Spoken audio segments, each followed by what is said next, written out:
तो वहाँ पर बैठी थी तो मैं पहले तो वही सोच रही थी कि मुझे घर वालों का मेरे क्या होगा, because they are all dependents. उनका क्या होगा, उनको कौन देखेगा। और फिर ऐसा हुआ कि अगर चलो मुझे कुछ होता नहीं है, अगर मुझे पैर, क्योंकि we could not see what has happened to us, it was just bleeding and I was wearing salwar कमीज।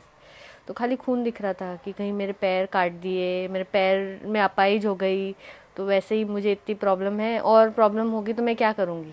थोड़ी देर में ही एक बंदा आया, उसने मुझे टैक्सी में डाला और मुझे सेंट जॉर्ज हॉस्पिटल लेकर गया। बट इतना सब होने के बावजूद भी मैंने देखा कि बहुत लोगों से पूछा कि आप रोए क्या, बट हमको तो रोना आ ही नहीं रहा था।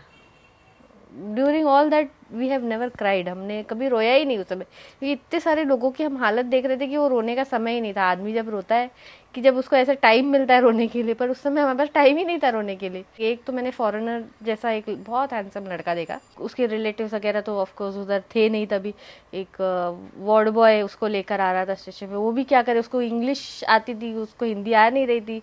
तो उधर साइड में एक आदमी उसको इंग्लिश में पूछ रहा था, उसको वार्ड बॉय को वो ट्रांसलेट करके ऐसे सब बता रहा था। तो मतलब वो सब कंडीशन देखा। एक पुलिस वाला था, मैं तो चलो स्ट्रेचर पे लेटी हुई थी, पुलिस वाले की ऐसी हालत देखी कि उसका इतना मांस यहाँ का गायब था और उसको नीचे लटाया हुआ था, जगह ही नहीं वहाँ पे हॉस्पिटल में। थे बाजू में एक पेशेंट थी, उनके बच्चे आए थे मिलने के लिए, तो मेरा भी मन हुआ कि सेम एज का था इनफैक्ट वो बच्चा, तो मैं देखकर याद आया, तो मैंने हस्बैंड को बोला कि भाई मेरे बच्चे को ले आओ। यही है कि पैसे के लिए, कुछ पैसों के लिए लोग ऐसा सब करते हैं, और इसमें इंडिविजुअली कोई ऐसे कास्ट वगैरह तो रिलेटेड नहीं है, वो सिर्फ पैसा।